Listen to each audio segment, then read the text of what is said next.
बात करते हैं अरे का डिलीट ऑपरेटर, है ना। अरे का डिलीट ऑपरेटर क्या करता है? This operator remove the element it set the value of that index to undefined. मान लीजिए कि आपके पास एक अरे है ना। जैसे मैंने यहाँ पे लिया लेट, और लेट के बाद में यहाँ नंबर्स करके मैंने एक अरे लिया, और इस अरे में मैंने वैल्यू दे दी कि 10, 20, 30, 40 और 50। ठीक है, ये मैंने वैल्यूज दे दी। अब ये जो वैल्यू है, और अगर मैंने यहाँ पे लगा दिया कि delete delete numbers, delete numbers, और डिलीट नंबर्स में मैंने लगा दिया यहाँ पे 2, तो इसका मतलब क्या हुआ? इसका मतलब ये हुआ कि ये जो इंडेक्स नंबर है ना, इंडेक्स नंबर मतलब, जैसे अगर मैं बात करूं इंडेक्स नंबर की, इस अरे के इंडेक्स नंबर की अगर मैं बात करूं, तो ये एक वैल्यू है। ठीक है, यहाँ पे अगर आप देखोगे अरे के इंडेक्स की अगर मैं बात करता हूं, तो ये जो इंडेक्स नंबर है वो 0 है। 0 के बाद ये इंडेक्स नंबर हमारा 0 हो गया। 0 के बाद ये इंडेक्स नंबर हमारा 1, 2, इस तरीके से इंडेक्स नंबर है हमारा। ठीक है, अगर मैं बात करूं तो ये जो इंडेक्स नंबर है वो क्या हो गया? 0 हो गया। ये हमारा 0 वाला इंडेक्स हो गया। ठीक है, ये 0 वाला इंडेक्स हो गया। 0 वाले इंडेक्स के बाद में ये जो है वो इंडेक्स नंबर 1 हो गया। फिर इंडेक्स नंबर 1 के बाद में इंडेक्स नंबर 1 हो गया, ये इंडेक्स नंबर 1 हो गया। इसी तरीके से जो हमारा नेक्स्ट इंडेक्स है वो हो जाएगा इंडेक्स नंबर 2। तो ये जो है इंडेक्स नंबर 2 हो गया, ये इंडेक्स नंबर 3 हो गया, और ये इंडेक्स नंबर 4 हो गया यहाँ पे। ठीक है, अब ये जो इंडेक्स नंबर 1, 2, 3, 4 मैंने लिखा, ये इंडेक्स नंबर 3, और ये इंडेक्स नंबर मेरा यहाँ पे 4 है, तो ये 4 मैंने लिखा। तो यहाँ पे अगर मान लीजिए मैंने 0 से लेके 0, 1, 2, 3, 4, ये जो है चार इंडेक्स नंबर 0 से स्टार्ट होता है और इंडेक्स नंबर 4 पे जाता है, तो हमारे पास 5 वैल्यू है यहाँ पे टोटल। अभी मैंने यहाँ पे डिलीट ऑपरेटर चलाया, तो डिलीट नंबर्स टू मैंने किया, तो 30 नंबर की जो वैल्यू है वो यहाँ से डिलीट हो जाएगा अरे।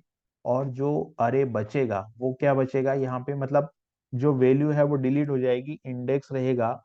तो जो रिमेनिंग अरे बचेगा वो क्या बचेगा? यहाँ पे बचेगा 10, है ना।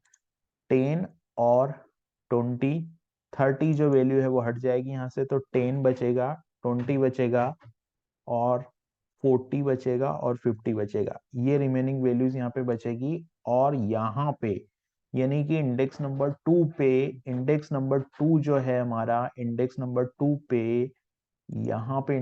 2 पे जो वैल्यू सेट होगी वो क्या सेट होगी? वो वैल्यू सेट हो जाएगी यहाँ पे अनडिफाइंड। क्योंकि इस इंडेक्स पे इंडेक्स तो रहेगा लेकिन वैल्यू हट जाएगी, और यहाँ पे जो वैल्यू सेट होगी वो अनडिफाइंड वैल्यू सेट हो जाएगी। अब अगर इस अरे को मैं प्रिंट करूंगा, तो यहाँ पे जो प्रिंट होगा वो क्या होगा? अनडिफाइंड प्रिंट होगा इंडेक्स नंबर 2 पे।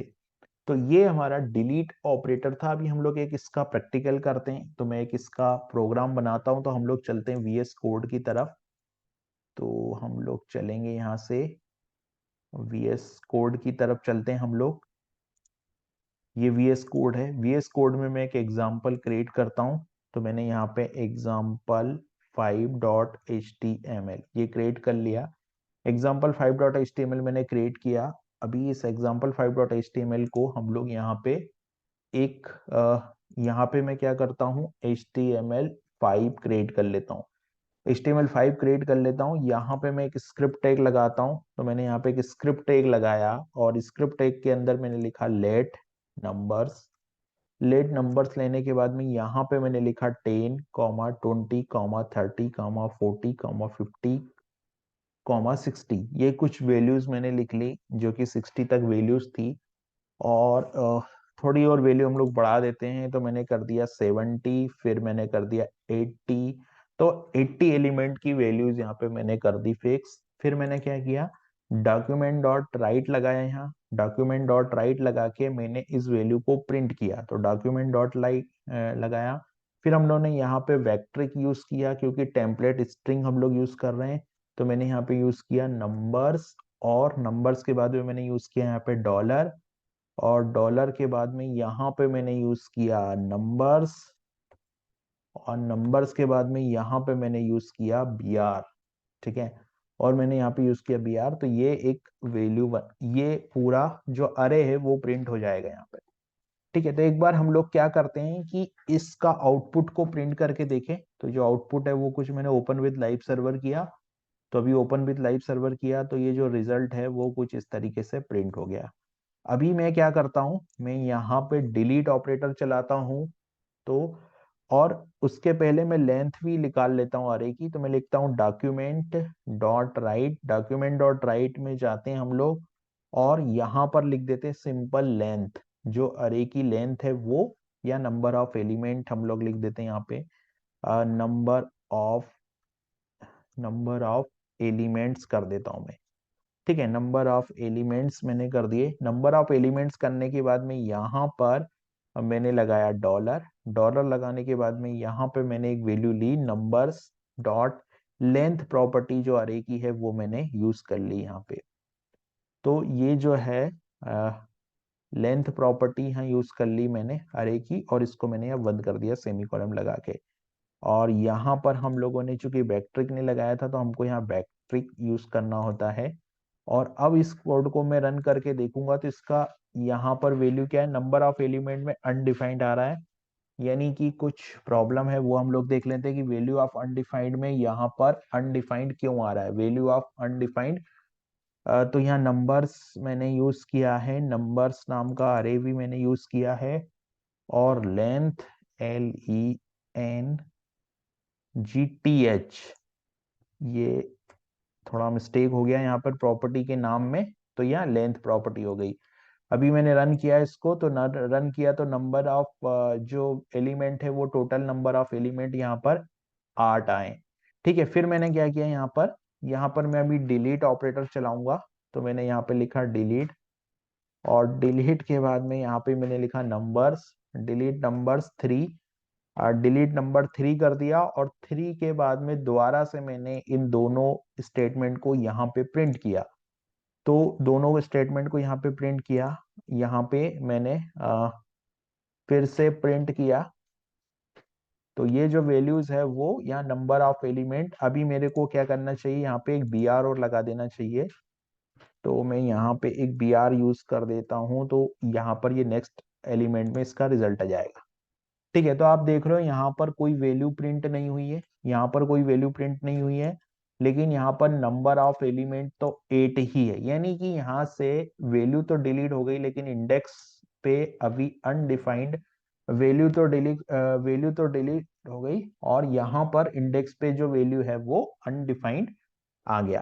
तो इस तरीके से अनडिफाइंड तो नहीं आया, यहाँ पर वैल्यू नहीं है, लेकिन इंडेक्स जो है वो अभी भी दिखा दे रहा है 8, है ना। यहाँ पर जो इंडेक्स है वो अभी भी दिखाई दे रहा है। तो इस तरीके से हम लोग डिलीट ऑपरेटर का यूज कर सकते हैं, लेकिन डिलीट ऑपरेटर जो है वो सिर्फ वैल्यू को डिलीट करता है, इंडेक्स और लेंथ, यानी कि साइज ऑफ अरे एज इट इज रहता है, और लेंथ जो है वो भी एज इट इज रहती है। तो ये था हमारा अरे का जो डिलीट ऑपरेटर है वो किस तरीके से वर्क करता है। अभी डिलीट ऑपरेटर के बाद में अभी बहुत सारी चीजें इसके अंदर है, अरे के अंदर बहुत सारे मेथड है जो अरे पे चलते हैं। फिलहाल हम लोगों ने देखा कि डिलीट ऑपरेटर किस तरीके से वर्क करता है अरे के ऊपर।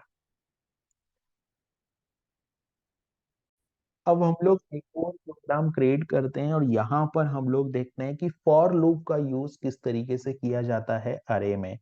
तो मैं एक और एग्जांपल क्रिएट करता हूं, तो यहाँ पर मैं लिखता हूँ example6.html, और यहाँ पर मैंने HTML5 लिखा, और यहाँ पर हम लोग एक फॉर लूप का यूज करेंगे।